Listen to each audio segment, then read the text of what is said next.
ಕುರುಬರಿಗೆ S T ಕೊಡಬೇಕು ಅಂತೇಳಿ ಶಿಫಾರಸ್ ಆಗಿದೆಯಲ್ಲ ಅದನ್ನು ವಾಪಸ್ ತಗೊಂಡ್ಬರ್ಬೇಕಂತೆ. ಇಲ್ದ ಹೋದರೆ ಪ್ರತಿಭಟನೆ ಮಾಡ್ತಾರಂತೆ.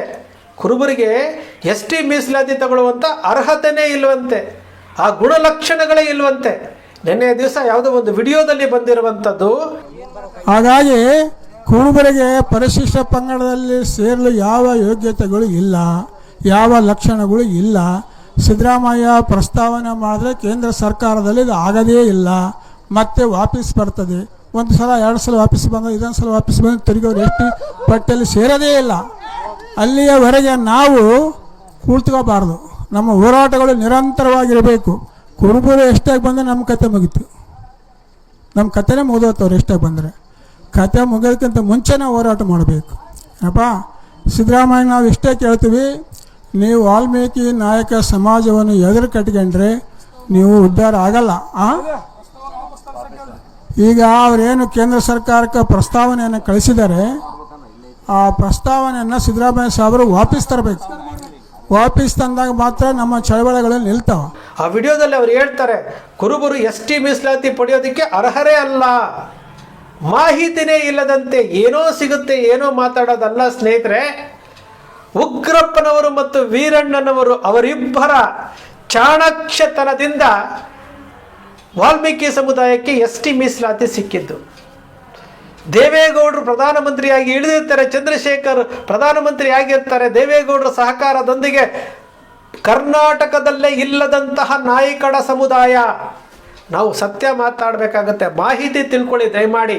ನಮಗೆ ಯಾರ ಮೇಲೇನೂ ದ್ವೇಷ ಇಲ್ಲ, ನಾವು ಯಾರ ಹಕ್ಕುಗಳನ್ನು ಕಸ್ಕೊಳ್ತಾ ಇಲ್ಲ. ನಮ್ಮ ಹಕ್ಕುಗಳಿಗೆ ನಮಗೆ ಹಕ್ಕನ್ನು ಕೊಡಬೇಡಿ ಅಂತ ಹೇಳುವಂಥ ಹಕ್ಕು ಯಾರಿಗೂ ಇಲ್ಲ. ಈ ಸಂವಿಧಾನ ಎಲ್ಲರಿಗೂ ಹಕ್ಕು ಕೊಟ್ಟಿರುವಂಥದ್ದು. ನಮ್ಮ ಕರ್ನಾಟಕದಲ್ಲೇ ಇಲ್ಲದಂತಹ ನಾಯಿಕಡ ಸಮುದಾಯ, ಮಹಾರಾಷ್ಟ್ರ ಸೌರಾಷ್ಟ್ರ ಬಾಡಲಿ ಕಾಡಲ್ಲಿ ವಾಸ ಮಾಡುವಂತಹ ನಾಯಿಕಡ ಸಮುದಾಯ ಅಂತ ಒಂದಿದೆ. ಆ ನಾಯಿಕಡ ಸಮುದಾಯ, ನಾಯಕ ಸಮುದಾಯ ಎರಡೂ ಒಂದೇ ಅಂತೇಳಿ ಉಗ್ರಪ್ಪನವರು ಮತ್ತು ವೀರಣ್ಣನವರು ಆ ದಾಖಲೆಯನ್ನು ತೆಗೆದುಕೊಂಡು ಹೋಗಿ ಸಮಾನಾರ್ಥ ಪದ ಅಂತ ಹೇಳಿ ಕೇಂದ್ರ ಸರ್ಕಾರಕ್ಕೆ ಕೊಟ್ಟು, ಚಂದ್ರಶೇಖರ್ ಅವರಿಗೆ ಕೊಟ್ಟು, ದೇವೇಗೌಡರ ಸಹಕಾರದಿಂದ ಕೊಟ್ಟು ನೇರವಾಗಿ ರಾಷ್ಟ್ರಪತಿಗಳ ಅಂಕಿತ ಹಾಕಿಸ್ಕೊಂಡು ಬರ್ತಾರೆ. ಯಾವುದೇ ಕುಲಶಾಸ್ತ್ರೀಯ ಅಧ್ಯಯನ ಇಲ್ಲ, ಯಾವುದೇ ಕುಲಶಾಸ್ತ್ರೀಯ ಅಧ್ಯಯನ ಇಲ್ಲ, ಇವತ್ತಿನವರೆಗೂ ಆಗಿಲ್ಲ. ಇವರು ವಾಪಸ್ ತಗೊಂಬನ್ನಿ ಅಂತ ಹೇಳ್ತಾರಲ್ಲ, ವಾಪಸ್ ತರಿಸ್ಕೊಳ್ಳಿ, ಪ್ರತಿಭಟನೆ ಮಾಡ್ತೀನಿ ಅಂತ ಹೇಳ್ತಾರೆ. ಯಾರೋ ನಮ್ಮ ಸ್ನೇಹಿತರು ಹೇಳ್ತಾರಲ್ಲ, ಕುಲಶಾಸ್ತ್ರೀಯ ಅಧ್ಯಯನನೇ ಆಗಿಲ್ಲ ಇವ್ರದ್ದು ಕುಲಶಾಸ್ತ್ರೀಯ ಅಧ್ಯಯನ ಆಗೋವರೆಗೂ ಇವ್ರದ್ದು ವಾಪಸ್ ತಗೊಳ್ಳಿ ಅಂತೇಳಿ ಹೇಳ್ಬೋದಲ್ಲ. ಕುಲಶಾಸ್ತ್ರ ಅಧ್ಯಯನ ಮಾಡಿಸಿ ಅಂತ ನಾವು ಹೇಳ್ಬೋದಲ್ಲ. ಆ ಮನಸ್ಸು ಹಾಲು ಮತಸ್ಥರಿಗಿಲ್ಲ ರೀ. ನಾವು ಇನ್ನೊಬ್ಬರನ್ನ ಬನ್ನಿ ಅಂತ ಕರಿತೀವಿ. ವಿಷಯ ತಿಳ್ಕೊಳ್ಳಿ. 1950ನೇ ಇಸ್ವಿ ಗೆಡ್ಜೆಟ್ನಲ್ಲಿ 6 ಜಾತಿಗಳಲ್ಲಿ 2 ಜಾತಿಗಳು ಕುರುಬರದಿತ್ತು.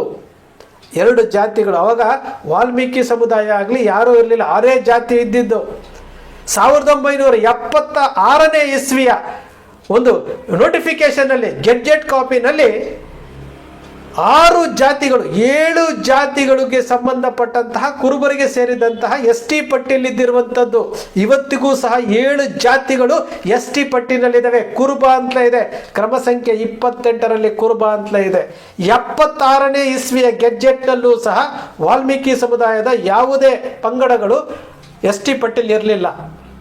1956ರಲ್ಲಿ ಲೋಕಸಭೆಯಲ್ಲಿ ಅಖಂಡ ಕರ್ನಾಟಕದ ಕುರುಬರಿಗೆ ಎಸ್ ಟಿ ಕೊಡಬೇಕು ಅಂತೇಳಿ ಅಲ್ಲಿ ಪ್ರಸ್ತಾಪ ಆಗುತ್ತೆ. ಅವತ್ತು ನಮ್ಮ ಸಮುದಾಯದ ಎಂಪಿಗಳು ಅವರ ಇಚ್ಛಾಶಕ್ತಿ ಕೊರತೆಯಿಂದಾಗಿ ನಮಗೆ ಎಸ್ ಟಿ ಸಿಗಲಿಲ್ಲ. ಅವತ್ತು 86ರಲ್ಲಿ ನಾವು ಎಸ್ ಟಿ ಪಟ್ಟಿಲಿ ಇರ್ತೀವಿ, ಶೈಕ್ಷಣಿಕವಾಗಿ ಎಸ್ ಟಿ ಪಟ್ಟಿನಲ್ಲಿ ಇರ್ತೀವಿ. ಅವತ್ತೂ ಸಹ ನಮ್ಮವರ ಇಚ್ಛಾಶಕ್ತಿಯ ಕೊರತೆಯಿಂದಾಗಿ ನಾವು ಕಳ್ಕೊಳ್ತೀವಿ. 91ನೇ ಇಸ್ವಿನಲ್ಲಿ ಉಗ್ರಪ್ಪನವರು ಪದೇ ಹೇಳ್ತಾ ಇದ್ದಾರೆ. ಮೊನ್ನೆ ಉಗ್ರಪ್ಪನವರು ಪ್ರೆಸ್ ಮೀಟ್ ಮಾಡಿದ್ದಾರೆ ಮೈಸೂರಿನಲ್ಲಿ, ಎಲ್ಲ ಜಿಲ್ಲೆಯಲ್ಲಿ ಪ್ರೆಸ್ ಮೀಟ್ ಮಾಡ್ತಾ ಇದ್ದಾರೆ. ವೇದಿಕೆ ಮೇಲೆ ಹೇಳ್ತಾರೆ, ಕುರುಬರು ಎಸ್ ಟಿ ಮೀಸಲಾತಿಗೆ ಬರೋಕ್ಕೆ ನಮಗೇನು ಅಭ್ಯಂತರ ಇಲ್ಲ, ಪರ್ಸೆಂಟೇಜ್ ಜಾಸ್ತಿ ತಗೊಂಡು ಬನ್ನಿ. ಉಗ್ರಪ್ಪನವರು ಹೇಳ್ತಾರೆ ಅರ್ಹತೆ ಇದ್ದವರು ಯಾರು ಬೇಕಾದರೂ ಬರಬೇಕು ಅಂತೇಳಿ. ಇಲ್ಲಿ ವೇದಿಕೆ ಸಿಕ್ಬಿಡ್ತು, ಜನ ಸೇರ್ಬಿಟ್ರು ಅಂತ ಮಾತಾಡೋದಲ್ಲ. ಇವತ್ತು ಏನು ವಾಲ್ಮೀಕಿ ಸಮುದಾಯ ಎಸ್ ಟಿ ಮೀಸಲಾತಿಯಲ್ಲಿ ಬಂದಿದೆ, ಅದನ್ನು ವಿರೋಧ ಮಾಡಬೇಕು, ಅದನ್ನು ತೆಗಿಬೇಕು ಅಂತೇಳಿ ಅಂಬೇಡ್ಕರ್ ಪೀಪಲ್ಸ್ ಪಾರ್ಟಿಯ ವಕೀಲರಾದಂತಹ ದೇವಮಿತ್ರರವರು, ಅಂಬೇಡ್ಕರ್ ಪೀಪಲ್ಸ್ ಪಾರ್ಟಿಯ ಅಧ್ಯಕ್ಷರು ಪ್ರೆಸ್ ಮೀಟ್ಗಳು ರಾಯಚೂರು ಆಗಿರ್ಬೋದು, ಹರಪನಹಳ್ಳಿಯಲ್ಲಿ ಪ್ರತಿಭಟನೆ ಮಾಡಿದ್ದಾರೆ, ಮನವಿಗಳನ್ನು ಕೊಟ್ಟಿದ್ದಾರೆ, ಕೋರ್ಟ್ಗೂ ಹೋಗಿದ್ದಾರೆ, ದಾಖಲೆಗಳನ್ನು ಇಟ್ಕೊಂಡು ಹೇಳಿರುವಂಥದ್ದು. ಇದು ನಾವು ಸೃಷ್ಟಿ ಮಾಡಿರುವಂಥದ್ದಲ್ಲ. ಆದರೂ ಸಹ ನಮ್ಮ ಜಗದ್ಗುರುಗಳು ಅವ್ರು ಹೇಳಿರುವಂಥದ್ದು ಏನಂದರೆ, ಎಲ್ಲರೂ ನಮ್ಮವರೇ, ವಾಲ್ಮೀಕಿ ಸಮುದಾಯದವರು ನಮ್ಮವರೇ, ಎಲ್ಲ ಇವರಿಂದ ನಮ್ಮವರೇ, ಇನ್ನೊಬ್ಬರನ್ನ ಕಸ್ಕೊಂಡು ಇದು ಮಾಡುವಂಥದ್ದು ಹಾಲು ಮತಸ್ಥರ ಗುಣ ಅಲ್ಲ. ಎಲ್ಲರ ಜೊತೆಯಲ್ಲಿ ಸೇರ್ಕೊಂಡು ಹೋಗೋದೇ ಹಾಲು ಮತಸ್ಥರ ಗುಣ. ಇನ್ನೊಬ್ಬರಿಗೆ ಕೊಟ್ಟು ಖುಷಿ ಪಡುವಂಥದ್ದು ಹಾಲು ಮತಸ್ಥರ ಗುಣ. ನಮಗೆ ಎಸ್ ಟಿ ಮೀಸಲಾತಿಯಲ್ಲಿ ನಾವು ಪಟ್ಟಿಲಿದ್ದರೂ ಸಹ ನಮಗೆ ಅನ್ಯಾಯ ಆಗಿದೆ, ಅದು ಸರಿ ಹೋಗಬೇಕು. ಸರ್ಕಾರಗಳ ಮುಂದೆ ನಾವು ಬೇಡಿಕೆಯನ್ನು ಸಲ್ಲಿಸ್ತಾ ಇದ್ದೀವಿ. ನಮ್ಮದು ಕುಲಶಾಸ್ತ್ರೀಯ ಅಧ್ಯಯನ ಆಗಿ ಶಿಫಾರಸ್ಸಾಗಿದೆ. ಕೇಂದ್ರದಿಂದ ರಾಜ್ಯಕ್ಕೆ ಬಂದು ಸೋಷಿಯೋ ಎಕನಾಮಿಕ್ ಸ್ಟೇಟಸನ್ನು ಲೇಟೆಸ್ಟ್ ಕೇಳಿದರೆ ಅದನ್ನು ಕೊಟ್ಟಿದ್ದೇವೆ. ಕೇಂದ್ರದಲ್ಲಿ ಜಗದ್ಗುರುಗಳು ಮತ್ತು ಹಾಲುಮತ ಮಹಾಸಭಾದ ರುದ್ರಣ್ಣ ಗುಳುಗುಳಿಯವರು ನಿರಂತರವಾಗಿ ಪ್ರಯತ್ನ ಮಾಡ್ತಾ ಇದ್ದಾರೆ. ಸಂವಿಧಾನಬದ್ಧವಾಗಿ, ಕಾನೂನುಬದ್ಧವಾಗಿ ನಾವು ಪ್ರಜಾಪ್ರಭುತ್ವ ರಾಷ್ಟ್ರದಲ್ಲಿ ಡಾಕ್ಟರ್ BR ಅಂಬೇಡ್ಕರ್ ಕೊಟ್ಟಿರುವಂಥ ಸಂವಿಧಾನದ ಅಡಿನಲ್ಲಿ ನಾವು ಮೀಸಲಾತಿಯನ್ನು ವಿಸ್ತಾರ ಮಾಡ್ಕೊಳ್ತೇವೆ. ನಾವು ಹೊಸದಾಗಿ ಕೇಳ್ತಾ ಇರುವಂಥದ್ದಲ್ಲ. ಬ್ರಿಟಿಷರ ಕಾಲದಲ್ಲೇ ನಾವು ಎಸ್ ಟಿ ಪಟ್ಟಿಲಿರುವಂಥದ್ದು. ನಾವು 91ರಲ್ಲಿ ಬಂದಿರೋರಲ್ಲ. ನಾವು 56ರಲ್ಲೇ ಲೋಕಸಭೆಯಲ್ಲಿ ಪ್ರಸ್ತಾಪ ಮಾಡಿರುವಂಥದ್ದು, 50ನೇ ಇಸ್ವಿನಲ್ಲೇ ಗೆಜೆಟ್ಟಲ್ಲಿ ಇರುವಂಥದ್ದು, 76ನೇ ಇಸ್ವಿನಲ್ಲೇ ನಮ್ಮ ಕುರುಬ ಸಮುದಾಯಕ್ಕೆ ಸೇರಿರುವಂತಹ 6 ಜಾತಿಗಳು ಇವತ್ತಿಗೂ ಸಹ ಬೆಟ್ಟ ಕುರುಬ ಒಂದು ಸೇರಿಕೊಂಡು ಒಟ್ಟು 7 ಜಾತಿಗಳು, 52 ಎಸ್ ಟಿ ಪಟ್ಟಿಯಲ್ಲಿರುವಂತಹ ಜಾತಿಗಳಲ್ಲಿ 7 ಜಾತಿಗಳಿಗೂ ಕುರುಬರಿಗೆ ಸಂಬಂಧಪಟ್ಟಂಥದ್ದು ಇವತ್ತಿಗೂ ಇದೆ. ಕ್ರಮ ಸಂಖ್ಯೆ 28ರಲ್ಲಿ ಕುರುಬ ಅಂತ ಎಸ್ ಟಿ ಪಟ್ಟಿನಲ್ಲಿದೆ. ಬೀದರ್ನಲ್ಲಿ ಗೊಂಡ ಇದೆ. ಬೀದರ್ನಲ್ಲಿ ಗೊಂಡ, ಜೇನು ಕುರುಬ, ಕಾಡು ಕುರುಬ, ಕಾಟು ನಾಯಕನ್, ಕುರುಮನ್ಸು, ಬೆಟ್ಟ ಕುರುಬ ಇಷ್ಟು ಇವತ್ತಿಗೂ ಇದೆ. ಇವ್ರು ಹೇಳ್ತಾ ಇದ್ದಾರೆ ಇವ್ರಿಗೆ ಎಸ್ ಟಿ ಸ್ಟೇಟಸ್ಸೇ ಇಲ್ಲ, ಕುಲಶಾಸ್ತ್ರೀಯ ಅಧ್ಯಯನ ಗುಣಗಳೇ ಇಲ್ಲ ಅಂತೇಳಿ. ಹಾಗಾದರೆ ಬ್ರಿಟಿಷ್ ಕಾಲದಲ್ಲಿ ಎಸ್ ಟಿ ಕೊಟ್ಟಿದ್ರಲ್ಲ, ಕೊಡಗಿನಲ್ಲಿ ಎಸ್ ಟಿ ಕೊಟ್ಟಿದ್ದಾರಲ್ಲ, ಬೀದರ್ನಲ್ಲಿ ಎಸ್ ಟಿನಲ್ಲಿ ಇದ್ದಾರಲ್ಲ, ಅವೆಲ್ಲ ಏನು? ಕರ್ನಾಟಕದಲ್ಲೇ ಇರುವಂತಹ ಸಮಾನಾರ್ಥ ಪದ. ಕೊಡಗಿನಲ್ಲಿರುವಂತಹ ಕುರುಬ ಅಂತಲೇ ಇದೆ. ದಾವಣಗೆರೆಯಲ್ಲಿರುವಂಥವನು ಕುರುಬನೇ, ಬೆಂಗಳೂರಿನಲ್ಲಿರುವಂತಹ ಕುರುಬನೇ, ಕೊಡಗಿನಲ್ಲಿರುವಂಥವನು ಕುರುಬನೇ. 28 ಕ್ರಮ ಸಂಖ್ಯೆ 28ರಲ್ಲಿ ಕುರುಬರು ಎಸ್ ಟಿ ಪಟ್ಟಿನಲ್ಲಿದ್ದಾರೆ. ಕೊಡಗು ಜಿಲ್ಲೆಗೆ ಸೀಮಿತ ಆಗಿದೆ. ಅಖಂಡ ಕರ್ನಾಟಕಕ್ಕೆ ವಿಸ್ತಾರ ಮಾಡಬೇಕು ಅಂತ ನಾವು ಕೇಳ್ತಾ ಇರುವಂಥದ್ದು. ಇನ್ನೊಬ್ಬರ ಹಕ್ಕನ್ನು ನೀವು ಕೊಡಕೂಡ್ದು ಅಂತ ಹೇಳೋಕ್ಕೆ ಯಾರಿಗೂ ರೈಟ್ಸ್ ಇಲ್ಲ. ನಾವು ಸಹ ಕೇಳ್ಬೋದಲ್ಲ, ಇವ್ರದ್ದು ಕುಲಶಾಸ್ತ್ರೀಯ ಅಧ್ಯಯನ ಆಗಿಲ್ಲ, ಇವ್ರಿಗೆ ಕುಲಶಾಸ್ತ್ರ ಅಧ್ಯಯನ ಇಲ್ಲ, ಕುಲಶಾಸ್ತ್ರ ಅಧ್ಯಯನ ಮಾಡಿಸೋವರೆಗೂ ಇವ್ರನ್ನ ಸಸ್ಪೆಂಡಲ್ಲಿ ಇಡಿ ಅಂತ ಹೇಳ್ಬೋದಲ್ಲ. ಇವ್ರಿಗೆ ಎಸ್ ಟಿ ಮೀಸಲಾತಿ ಇಲ್ಲ, ಅಂಬೇಡ್ಕರ್ ಪೀಪಲ್ ಪಾರ್ಟಿಯವರು ಹೇಳ್ತಾ ಇದ್ದಾರೆ ಅಂತ ನಾವು ಹೇಳ್ಬೋದಲ್ಲ.